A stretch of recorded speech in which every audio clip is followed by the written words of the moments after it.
Saludos oyentes de Creepypastas, les habla el Callejón Oscuro. Hoy les traigo la siguiente creepy que la he dividido en 3 partes. Bueno, sin nada más que decir, comencemos.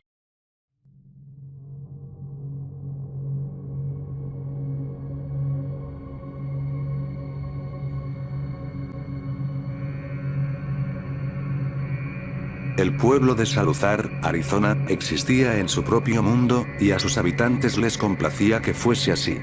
Solo se podía acceder a través de un pequeño camino de tierra, y si alguien se hubiera topado con este por accidente, probablemente habría dado la vuelta, sin darse cuenta de que algo acechaba detrás de la hilera de olmos. Y si alguien hubiera cruzado de alguna manera al interior del poblado, probablemente se habría sentido incómodo, como si estuviera perturbando una especie de cementerio encantado. Esto no quiere decir que la gente de Saluzar, Arizona, no fuera amistosa. Es solo que todos en el pequeño pueblo se conocían entre sí, y sus ancestros también conocían a los ancestros de todos los demás. Y en un pueblo como ese, donde lo sabes todo, cuando aparece alguien o algo de lo que los locales no saben nada, puede ser inquietante. El pueblo se reconocía fácilmente. Comenzaba en el gigantesco edificio de la iglesia, que también funcionaba como ayuntamiento, y que fue el primer edificio construido en Saluzar. Y, como no podía ser de otro modo, los límites de la ciudad terminaban en el cementerio o en los campos más allá de la escuela. Todas las personas que alguna vez habían vivido en Saluzar fueron enterradas en el único cementerio, ya que no había otro lugar para enterrarlos. Y aunque a veces ocurrían cremaciones, era algo poco común. Incluso después de la muerte, los habitantes de Saluzar querían formar parte de su pueblo. Los entierros siempre fueron realizados por la familia Tade, que dirigía la funeraria Saluzar. El actual director de pompas fúnebres, Evan Tade, había aprendido todos los secretos del embalsamamiento que se habían transmitido de padres a hijos durante generaciones. Evan Tade tenía aspecto de enterrador. Tenía el ceño permanentemente fruncido y la columna vertebral tenía siempre la forma de signo de interrogación, resultado de años de encorvarse. Su cabello era castaño, pero cualquiera hubiera jurado que era negro. No porque el cabello fuera oscuro, sino simplemente porque parecía que debería ser negro. Sus ojos, igualmente, estaban ensombrecidos por la negrura de sus pupilas, aunque si uno hubiera mirado de cerca, habría notado que sus ojos eran en realidad de un verde vibrante y traspasante.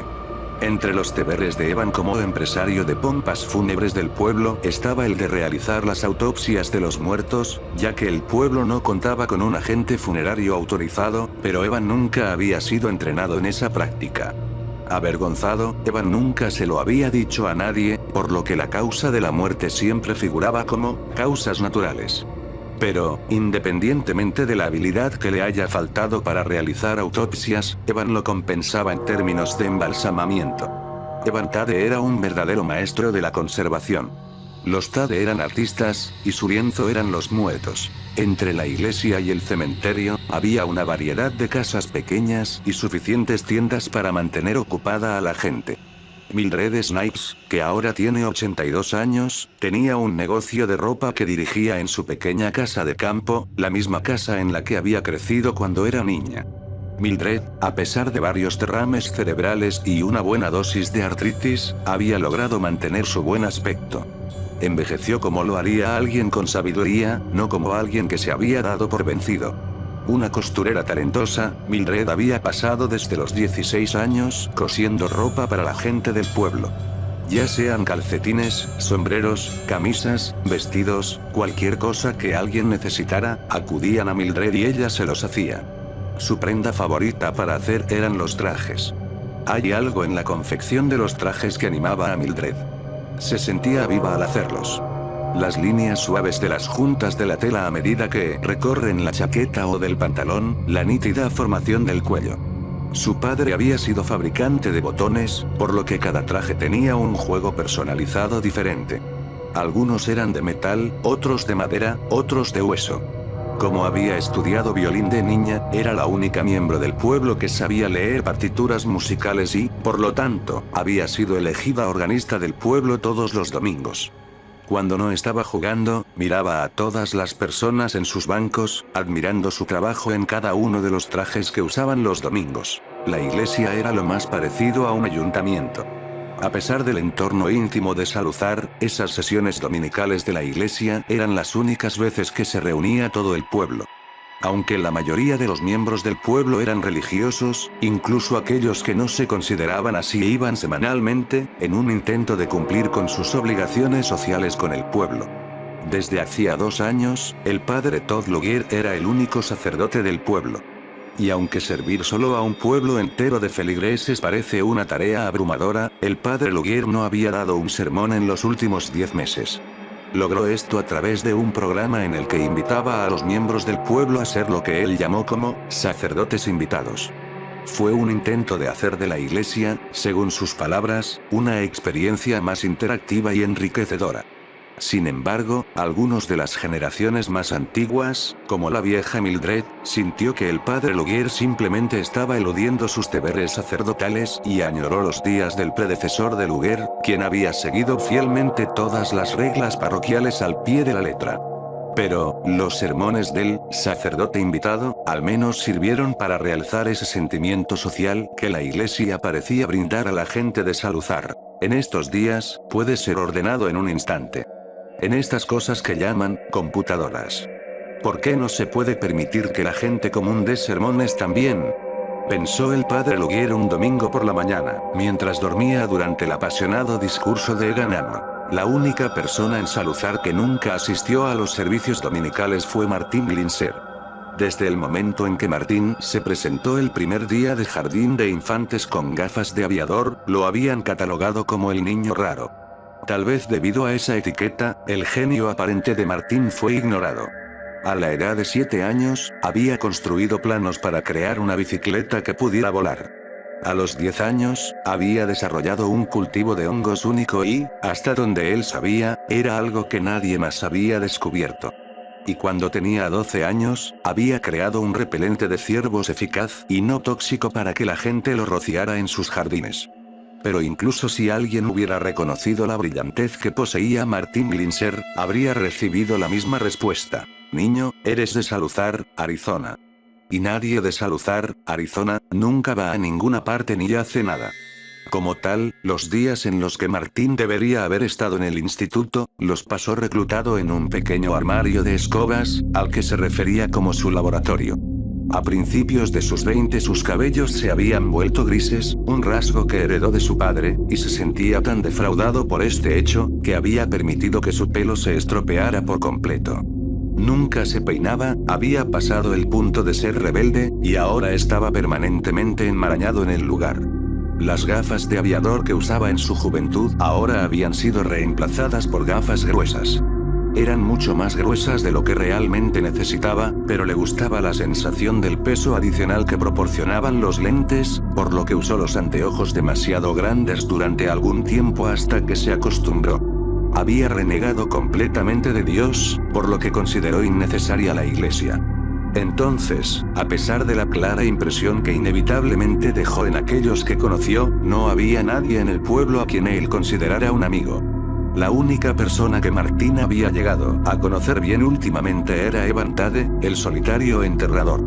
Recientemente, Martín parecía haber desarrollado una profunda curiosidad por la línea de trabajo de Evan, y el normalmente tímido empresario de pompas fúnebres había estado más que feliz de hablar sobre el tema con el que estaba tan familiarizado y sobre el que nadie más parecía ansioso por hablar. Y aunque nunca pudieron probar nada, algunos de los escolares mayores incluso habían comentado burlonamente sobre la relación entre los dos solteros, al verlos caminar en el cementerio durante el horario escolar. Cuando compartieron esto con sus padres, la respuesta fue generalmente tranquilamente alentadora. Bien por ellos. Todo el mundo merece tener a alguien en su vida, decía la gente. Era indicativo de la mentalidad general de Saluzar. Al pueblo le gustaba pensar en sí mismo como de mente abierta y lleno de gente sin malas intenciones. Aparte de los mandados domésticos, sus paseos diarios y conversaciones con Evan, las únicas veces que Martín aparecía era cuando venía a presentar uno de sus inventos al ayuntamiento. El consejo estaba formado por los ciudadanos más destacados de Saluzar, Arizona, y eran los encargados de asignar el pequeño presupuesto con el que contaba el pueblo. A pesar de tener reuniones en la iglesia todos los martes de 3 a 4 y cuarto, nadie asistía.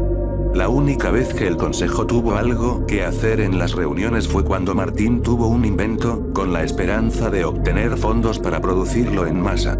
Y aunque los inventos de Martín iban de buenos a no tan buenos, la respuesta del pueblo siempre fue la misma. Niño, eres de Saluzar, Arizona. Y nadie de Saluzar, Arizona, nunca va a ninguna parte ni hace nada. Pero, ya sea por olvido o por optimismo ciego, Martín se sentía seguro ese día cuando se acercó al altar para comenzar la presentación de su último invento. Era bueno, estaba seguro. Con cualquier invento, Martín lo llevaba al consejo con la confianza de un niño cuya acuarela está colgada en la nevera, seguro de que un día será un gran pintor y que la obra se venderá por cientos de dólares. Esta vez, sin embargo, fue diferente. El producto simplemente llamaba, sonando como una sirena en los oídos de Martín, y no había forma de ignorarlo. Seguramente el ayuntamiento oiría la importancia de seguramente ellos también oirían ese timbre. Hola, todos. Veamos. Me alegro de que todos pudieran venir. Martín hizo una pausa para secarse con cuidado el sudor de los nudillos. Sus palmas, sorprendentemente, estaban secas, pero sus nudillos eran los que brillaban bajo las luces del lugar. Solo debería tomar un minuto. Sí, bueno, es una reunión semanal. Las reuniones están abiertas para que todos vengan y compartan sus ideas, dijo Saul Moon, alcalde de Saluzar. El alcalde Moon siempre había sido un hombre justo. Tenía la firme convicción de que el pueblo debería poder influir en todas las decisiones del propio pueblo, incluso si no formaban parte del consejo. Fue un pensamiento sensato como lo que lo hizo tan popular entre sus electores y lo que le permitió ser elegido sin oposición durante los últimos 30 años. Nadie viene de todos modos, se rió Egan Ammon, dándole una palmada a Ammon en el hombro. Ammon, un vendedor ambulante de cuerdas jubilado, era el miembro más reciente del consejo. Cuando no estaba en los pueblos de los alrededores, arrojando varios hilos de cordel a las amas de casa, reclamaba su propio banco fuera de la barbería, donde se ponía poético sobre el mundo. Su trabajo significaba que había recorrido todo el estado, por lo que se encontraba entre los miembros más cultos del pueblo. Todos los días, Egan se sentaba en su banco y hablaba.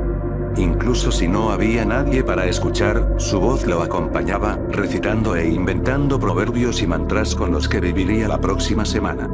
Y si alguien sentía que era un aburrimiento insoportable, esas opiniones nunca se compartían a viva voz. Bueno, Martín está aquí, ¿verdad? Eso ya es alguien, respondió el alcalde. Sí, y cuando Martín está aquí, es la única vez que tenemos algo de qué hablar. Entonces, deberíamos darle una oportunidad, ¿no es así, Egan? Dijo Mildred Snipes, asintiendo a Martín con ojos de abuela. ¿Qué tienes para nosotros hoy, Martín? Bueno, creo que esto es grande. Creo que esto podría, cambiar la forma en que vivimos. Resopló R.C. Goss, un hombre de negocios local y el hombre más rico de todo Saluzar. ¿Qué fue eso? Preguntó el sorprendido inventor. Dije sí. Quiero decir, realmente Martín, todo esto de cambiar la forma en que vivimos, dices esto cada vez. No sé a qué te refieres. Es una farsa. Gruñó Goss. Cada nuevo invento, afirmas que será lo más grande desde las camisas que no se planchan. Nunca lo es. ¿Qué era eso último que inventaste? La lámpara de energía solar. Bueno, sí, eso fue energéticamente eficiente. Pero, si necesita la luz del sol para encenderlo, ¿por qué necesitaría la lámpara? Preguntó Goss.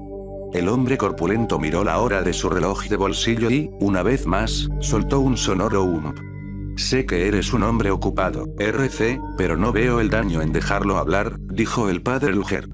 Luger y Goss nunca habían estado realmente de acuerdo en algo. Luger buscaba constantemente más dinero para la iglesia. Goss sentía que, dado que era dueño del único negocio lucrativo del pueblo y generaba la mayor parte de los ingresos del pueblo, debería ser su negocio el que recibiera una mayor participación. Y, sin embargo, ambos encontraron puntos en común en el sentido de que ninguno sentía que Martín Glinser o cualquiera de sus inventos fuesen un potencial peligro. Gracias, padre. Martín se limpió los nudillos en la tela del pantalón. Estaba pensando en que, como bien saben, para cada enfermedad, hay una cura. Para cada dolencia. ¿Tienes dolor de cabeza? Podemos curarlo. ¿Tienes gripe? Podemos curarla. Quiero decir, ¿tienes un hueso roto? Incluso podemos arreglar eso. Cualquier cosa que nuestros cuerpos nos hagan, podemos arreglarlo. Entonces, ¿es esto algún tipo de medicina? Preguntó Mildred. RC Ghost bostezó. No, no exactamente. Miren, en realidad no podemos arreglarlo todo. Hay una cosa que nunca podemos arreglar, que nunca podemos revertir. Una vez que sucede, no hay forma de tratarlo. Una pequeña gota de sudor cayó de su nudillo derecho, impactó el suelo de piedra y se derritió bajo la cálida luz naranja que entraba por la vidriera. Lo único que nunca podemos tratar, que nunca podemos arreglar, esto que nuestro cuerpo nos hace es, no podemos arreglar la muerte. Todo el consejo ladeó los ojos reflejando obviedad. Pero, ahora, he arreglado la muerte. He curado la muerte. Esta poción puede devolver la vida a los muertos. Todos miraron instintivamente a Cameron Ward, el último miembro del consejo municipal, que se sentó al final del banco. Ward había sido soldado en la guerra de Vietnam, donde perdió 3 dedos de los pies a la edad de 17 años. Una vez de vuelta en Saluzar, había cuidado de su madre, Cecilia Ward. La señora Ward había criado sola a Cameron, ya que su esposo Oliver había muerto cuando Cameron tenía 2 años. Cuando Cameron fue reclutado, Cecilia se había vuelto loca, temiendo perder a su hijo como había perdido a su esposo. Los últimos 40 años, Cameron la había mantenido recluida en su hogar tanto como pudo, en un intento de evitar la vergüenza. Todos los domingos, él y su madre entraban cuidadosamente en la iglesia, se sentaban en la última fila y se iban. Cameron era el hijo perfectamente dedicado. Y las noticias de Martín fueron especialmente bienvenidas para Cameron. Cecilia Ward había muerto hacía apenas un mes, convirtiéndola en la víctima más reciente de Saluzar, y todavía fresca en la mente de todos. Cameron sintió las miradas de los miembros del consejo y optó por guardar silencio. Después de un tiempo, el alcalde Moon sintió la necesidad de responder. ¿Puedes arreglar la muerte? ¿Revivir a los muertos? Sí. Martín los miró fijamente. Quiero decir, realmente creo, y no creo que me equivoque, pero creo que cambiará la forma en que vivimos. El silencio resonó en la iglesia, rebotando en los tubos del órgano, las vidrieras y el tejado. Finalmente, fue Egan Amon quien habló. ¿Cualquier muerto? Cualquier persona muerta recientemente, corrigió Martín. Mientras estén debidamente embalsamados y aún se conserven, esta poción los traerá de vuelta. Había silencio. Y Evantade me asegura que todos los muertos han sido embalsamados adecuadamente, agregó. Fue Egan Amon quien habló primero. ¿Quieres decir que con esta poción, podría traer de vuelta a Sloe? Sloe Amon había muerto el año anterior, solo una semana después del 15º aniversario de casados entre ella y Egan. Esto es absurdo. Exclamó RC Ghost. ¿Realmente no esperas que creamos que puedes revivir a los muertos? ¿Que has curado la muerte? Pero tengo. Es esta poción de aquí, dijo Martín, metiendo la mano en el bolsillo de su abrigo y sacando un pequeño frasco de vidrio, lleno de un líquido viscoso vermellón. Eso, ¿por qué se ve exactamente como jarabe para la tos? Exclamó Ghost. Sé que no parece gran cosa, pero realmente es una poción milagrosa, insistió Martín. Es magia negra. Brujería. Siseó el padre Luger. No tendré parte en esto. Si es que funciona. Se burló RC Ghost. Ahora, no nos adelantemos, razonó el alcalde. Si lo que Martín nos dice es cierto, sin duda sería un invento notable, uno que no deberíamos descartar a simple vista. Es obra del diablo, alardeó el padre Luger. Pero, quizás deberíamos ver si funciona. Solo ve. No tenemos que usarlo, pero veamos si funciona, dijo Mildred. Cameron Ward se aclaró la garganta y luego asintió con la cabeza. Estoy con Mildred, dijo Egan Amon. No tenemos que usarlo, solo observar. ¿Qué dice, señor alcalde? Los otros 5 miembros del consejo se volvieron inmediatamente para mirar al alcalde Moon. Él fijó su mirada en Martín. ¿Tú, dices que esto funciona? ¿Esta poción, como la llamas, revive a los muertos? Lo hace. ¿Te importa si nosotros, si experimentamos antes de intentar esto? Preguntó el alcalde. Martín negó con la cabeza. Lo prometo, no le decepcionará. Dijo Martín. Creo que, si quieren pruebas, sé a dónde podemos ir.